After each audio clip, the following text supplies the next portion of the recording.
Let me show you a collection of some of the greatest LEGO creations in the world. The LEGO Group themselves have handpicked 15 master builders and gathered their amazing creations in one place. This is the Masterpiece Gallery, an exhibit located inside LEGO House in Billund, Denmark. In this video, I want to dive into this world-famous display and show you the best of the best. We're going to break down all the incredible details, deep dive into every single creation, and be wowed by some of the clever part use and awesome creative skill that's on display here. Here we go. So I'm going to start off with one of my personal favorite display cabinets. Let's check out the work of Andrew Steele. And just look at this gigantic Demon Lord creation. I mean, this thing is gigantic. Andrew specializes in a lot of larger scale Bionicle mocks, and to be able to take a look at one up close and personal and see all of the detail that's packed in here, as well as the intricate shaping, it's mind-boggling. I mean, just look at the subtle curves on the mouth design. If you look carefully, you'll notice some official black LEGO flex tube making up the shape of that mouth. This is such a helpful piece. If you don't have any flex tube, you gotta get some. It's the perfect way to mimic the shape and form of creatures and characters. One really cool thing is that the LEGO Group themselves, they always make sure to have at least one Bionicle builder inside the Masterpiece Gallery. They want to make sure Bionicle is represented, and I love that. Check out these horns. Typically these gunmetal armor shell pieces. On sets, you'd see them on arms or legs, occasionally the body. So to see them used as horns, it really gives you an idea just how massive this is. In fact, it's so big and large that it needs a display stand to help support its weight. But thankfully the mock in front of it kind of covers up that display stand, so you don't really notice it unless you're looking. Oh yeah, and this guy is pretty cool too. There's versions online that see this character with a custom red cloth cape, which does look pretty cool, but it has since been removed. Still, details like this lovely necklace, or this cool belt with chains, those remain and they look really nice. And check out this sword as well, really nice touch to use some of these Makuta Chirox blade pieces to help form the hilt of the blade. That's some cool stuff. Man, it's so cool to see Bionicle stuff being proudly displayed in 2025. I love it. But Andrew has plenty more, like this king on a throne. And what a distinct pose to have him in, looking incredibly bored. There's something brilliant about that. And there's something brilliant about these rings on his fingers. What a nice detail. You don't really see rings being featured on Bionicle mocks these days. And you don't see too many thrones either. It's so good seeing Bionicle builders playing around with some system pieces to enhance their characters. I mean, look at all the detail that's in this. You know, sand at the very bottom of the throne. Even the sides of it have these nice brick-built skulls. But my favorite little thing has to be these vulture heads on the sides. You might not have seen this piece before. It came on some of the Chima Ultra Build constructible action figures. Bit of an obscure LEGO piece, but still a cool one, and gosh, it looks good here. Now the final creation we have by Andrew is this beautiful dark blue beast. I'm a massive fan of the head design, specifically the use of this vinyl piece for, I guess, an ear. You might not have seen this piece before. It comes on an old LEGO Vikings set. Good to see some Vikings getting some love. There's also something cool here on the feet, making use of some of these minifigure flipper pieces for some webbing in between the toes. Clever, clever. But let's take a moment to appreciate this incredible armor. Lots of dark blue Technic panels, and you kind of layer them like this. It looks sensational. It looks so sturdy, strong, and durable. Man, the more you look at this, the more you can understand why Andrew was chosen to be featured in the Masterpiece Gallery. He is a master builder. Next door to this is the work of one Victor Vanderberg, and he's made this massive minifigure scale mansion. I'll give you a second to appreciate a bunch of the details in here because this is rich with detail. And while you look, I'm going to explain a little bit more about the Masterpiece Gallery itself. So like I said before, you have to be invited by LEGO personally to be displayed here.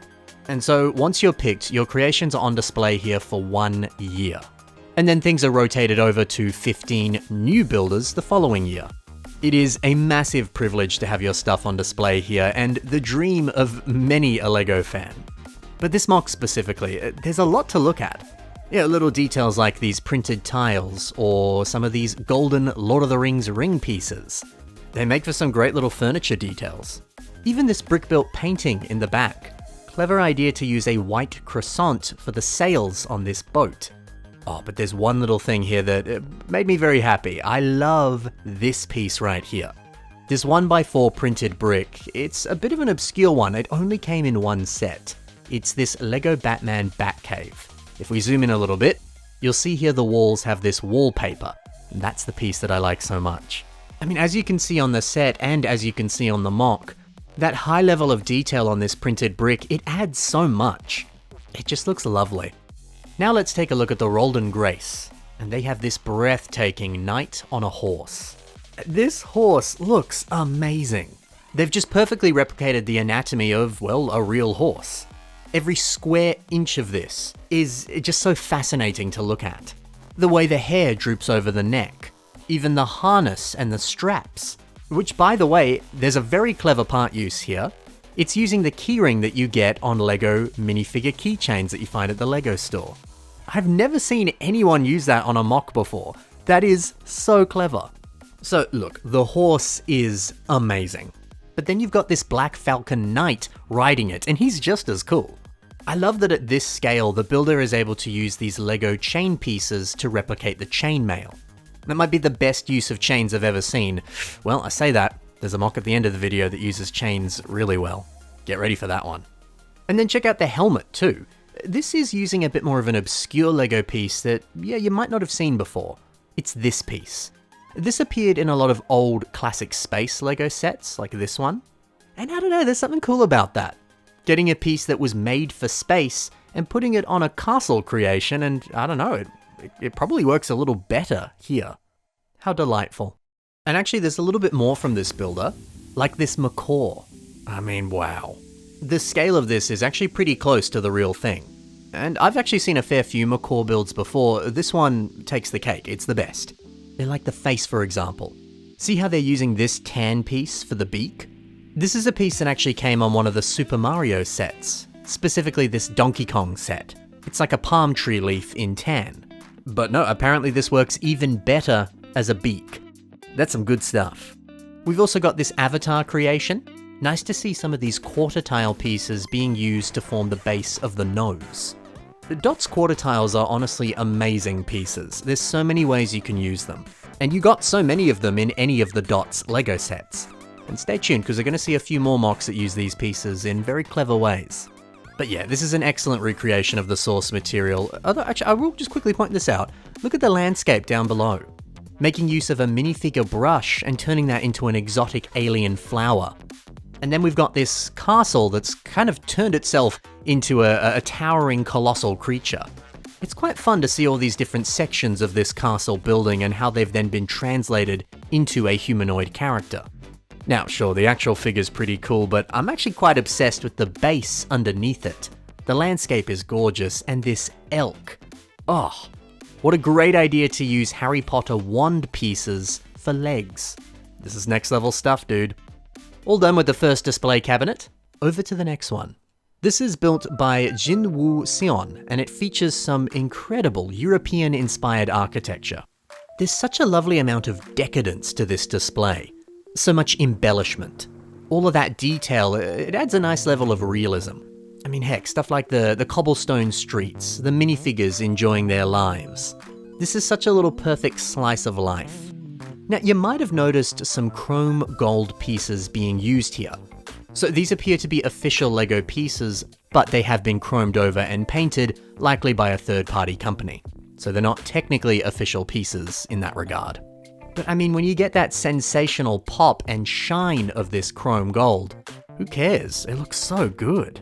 The one thing I do appreciate though is the inclusion of this little micro figure here in tan. The last time we saw this piece in this color, it was 2017, so it's a bit older now. But these were such good pieces and they make for really good architectural detail. It fits right at home on this creation. This next builder's online name is Dickin 222, and they've produced a series of smaller displays. Now sure, they might be a little tiny, but they're still packed full of personality and all sorts of good stuff. I quite like these masks, but there's one that really stands out here. It's this one. And why do I like it so much? Well, you better believe it's got a Bionicle piece. and it's beautifully integrated. Hey, it's always good to see Bionicle on mocks, even if it's in a small capacity. We also have this adorable knight on a horse. And actually, hey, let's zoom in on this eye design. I promised you more use of those dots quarter tiles, so here they are. That's a nice way of making a little eye design, isn't it? We then move over to a much larger temple.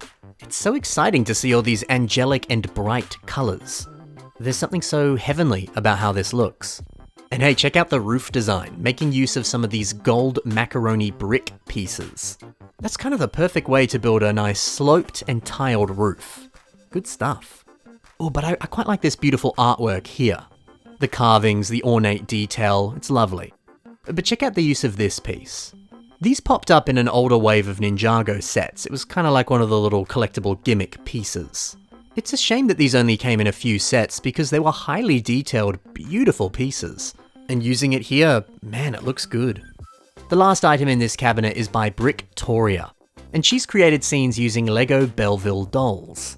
So Belleville, it was this theme that was kind of like a precursor to Lego Friends. And yeah, it featured these very large, posable figures. And as we can see in these creations, the dolls, they have so much life to them, and it's because they had so much posability. All the different expressions that they help capture. It allows you to create so much more storytelling that simply wouldn't be possible with traditional minifigures. And then seeing the larger scale diner and all this lovely furniture, even the use of printed tiles to replicate albums and other artwork on the walls. This rocks. Next door we've got quite a large dollhouse, and there's some excellent stuff on the inside here. At the very top we've got these roof interior sections, and there's a bit of a strange piece that helps make up the back side of the roof. This is a Lego piece, but it's a weird one. It came from what was actually the precursor to Belleville, which was a theme called Scala, which had slightly different, more Barbie-style dolls. But it's still Lego. But yeah, these sets just came with these weird-looking plates. Still, they look pretty good up here. I like it. And every other room inside this dollhouse is so well done. The larger scale that's being played with here allows for a lot more clever part usage. One example are the tiles on the floor here underneath the stairs. Take a look at this piece specifically. This came on one of the recent Indiana Jones temple sets. You can see it just here. These look so elegant in this brand new context. Fantastic. We also have this living room, and check out the curtains here. They're making use of some Lego watch strap pieces. That's a very obscure piece to be using, and I mean there's so many different Lego watches that came in different colors and shapes and sizes. But how good do they look as curtains? Man, I get so much joy seeing Belleville mocks. Not something you see every day, but it's always a treat. Moving on over to, well, actually a cabinet that has my favorite mock of all time. It's Donnie Chen and his incredible dragon. The curves on the body design, the way the scales wrap around everything, the sheer size of this. It's a work of art. I'm not going to go into too much detail about this because I've spoken about this many times on this channel. But yeah, this is sensational. If you want to hear more, there'll be a link below. Donnie also has this lovely little lantern that's hanging down, and if you look a little closer, you'll notice there's a candle on the inside. And then there's this build here that showcases some delightful little characters. I mean, look at the way that they hold themselves. Their different body shapes. There's some really solid character design going on here. Very charming. Just next door we have Tammy and her amazing Disney-themed creations. A little bit of a Disney parade going on. Yeah, we've actually been seeing a few official Lego sets that have been focusing on the same idea. More and more have been popping up recently, so yeah, it's nice to see one that's a lot more fleshed out, detailed, and packed full of good vibes. This is super cute. And then above this we've got a few nice Beauty and the Beast themed vignettes, each one highlighting different scenes from the movie. One of my favorite little ones is this staircase, because I really like this stained glass window piece. I gotta get my hands on one of those pieces because, oh, look at it, it's so cool. Now for something honestly just incredible. This is a builder that goes by Fukutaku 10 online, and they've made a dragon, a phoenix, and a whale that have been built in the style of this kind of like 3D pixel art. I'm just blown away by the colors on all of these. We've got a full rainbow of colors packed into this, and it doesn't feel busy, it doesn't feel messy. It's not like chaotic and all over the place at all. The colors have been distributed in a way that feels so magical. It transforms these creations. This is a masterclass in color. I do not think I could do something like this. I feel like if I tried to replicate this, it would be too messy, it would be too hard to read, too distracting. But no, the colors just make you want to dive in deeper on this mock. It's... wow. I mean, just look at the head of this dragon as well. I've got this little image here from their Instagram that showcases the dragon this is based off of next to the mock. What an incredible upscale and recreation. Oh, but we can't forget this whale. A little bit less colorful, but all those shades of blue, oh, it's so nice. And I love how the texture changes around the face. Kind of looks like he's got some barnacles on him or something. And actually, the back of the whale, it's sort of dissipating, dissolving, falling apart. It's a bit interesting, isn't it? These are so cool, dude. Easily one of the highlights of the Masterpiece Gallery this year. The next display case has, a real treat. This is the work of Galahad. As a builder I've been following online for many years, and they built some good stuff. Yeah, replicating large-scale character builds like this, replicating faces, that is not an easy thing to do. It's so easy to mess up the proportions. Or, I don't know, things just don't look right. It looks too uncanny. But Galahad is a master. These fantasy characters have been brought to life in such a charming and exotic way. I mean, little details like these earrings, it's small stuff like this that really, really brings this to life. And how about the base below this that holds up the bust? That's so good. And also, the lettering here that spells out orc, lettering and type, that's not an easy thing to build in LEGO either, but it's perfectly done right here. And you can say the same on the next bust that we're going to look at. How good is that? Using sword pieces to get the top of the T there? Whoa! Even the rest of the embellishment around it. Lovely stuff. Yeah, but we're focusing on the base. Let's look at the rest of it now. Look at this mohawk. Look at all the pretty colors, and when you zoom in, things just get better. The facial tattoos, the eyebrows, the mustache, even that small little bit of pink in the front of the eye. This is so cool. Now Galahad also does a lot of digital builds, and I really like the way that was showcased here, building this little brick-built laptop and then flickering through some of his work. Super cool. And then check out this Dwarven King as well. This armor is gorgeous and looks so cool. It's got that typical kind of fancy embellishment, over-the-top armor that you see on fantasy dwarves. That's been perfectly done. And how about this facial hair? Great idea to use some Pegasus wings for that mustache. What an awesome part use. And I think the same can be said for the arms. It's making use of a piece that, I don't know, I would describe as kind of a useless piece. I've never found a use for it, and I just don't really care for them, personally. But Galahad has taken it and turned it into something gorgeous. If you're unaware of where this piece comes from, here's one set that it appears in. It's the TIE Defender. It appears in a few other sets as well, of course. Now for something a little bit different. This is Daily Life in Vietnam by Khan Lego. The builders found a lot of beauty in the mundane and the ordinary, recreating little scenes and snippets of their real life in Vietnam, but then turning them into works of art. That's such a fun concept, and one that's been beautifully, beautifully executed. Like here, it's piles of rubbish, but the idea of using the paper bags that come in LEGO sets and some of the other cardboard pieces, that's such a good way of replicating rubbish. I mean, while those are technically not LEGO pieces, they did come out of the LEGO box, so it still kind of counts. But this build has to be my favorite of the bunch. A nice little construction site that's got some scaffolding, some nice bricklayering. This is so realistic and pretty. And I quite like the scale that this is built at. You'll notice some of these jackstone figures. You do not see people building with jackstone because, well, if you've not seen jackstone before, it's probably a good thing. A lot of people don't really like this theme. People thought the sets were very basic, and the unfortunate thing with the figures is you can't take them apart at all. What you see is what you get. But there's still something cool about them, and yeah, it's just great to see them being put into an actual display. Even the weird themes deserve a little bit of love. Oh, and of course there's a very nice little tiger art piece that's been built up top here by the same builder. Good stuff. Now, if you're a fan of LEGO Landscape like I am, I've got something special for you. Herc Raymert has beautifully recreated this lovely ancient Greek-inspired vineyard. I spent many hours studying the rockwork here because it is gorgeous. All the different angles that these slopes have been placed on. It's beautifully complex but wonderfully simple at the same time. Yeah, the way that the grass kind of grows out of the rocks or bends around them. And the way it transitions into this dirt path. That's so pretty. And also check out this area by the water. If you look closely, you'll see that there's this nice gradient of color underneath those trans-light blue tiles. And that's nice, you see the sand dissipate and the water start to get deeper and deeper. It's little realism like that that really sells this mock and makes it look so good. Even all the little minifigures making wine and having a good time, this feels so alive. But we gotta check out this building as well. The wonderfully white textured walls, the mix of medium nougat, dark orange, and that lovely pale white blue. Amazing stuff. The one little detail I want to point out is the use of a brown hot dog piece right here for this wooden handrail. The more you look at this, the better it gets. Yeah, and it's not that common to see ancient Greece Lego builds. I love seeing it. Onto the final cabinet now. This is by Jessica Brava, and they've got some cute displays for us.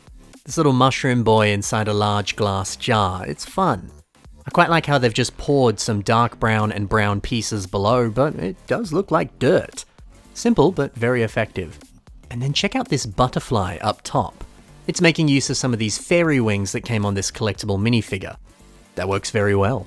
Another good part use is this pot plant. It's making use of one of the old Planet series sets from Star Wars. You separate those two planet spheres and you can use it as a pot. I love it.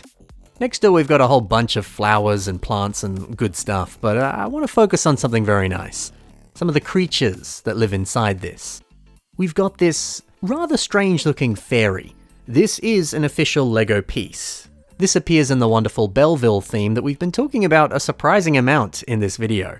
I love seeing weird and obscure Lego stuff getting the spotlight.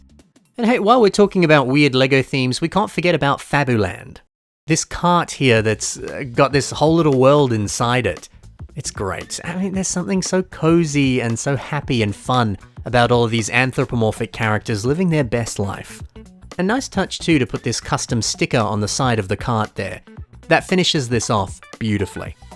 Our second last builder today is 8OK, and they have something truly revolutionary.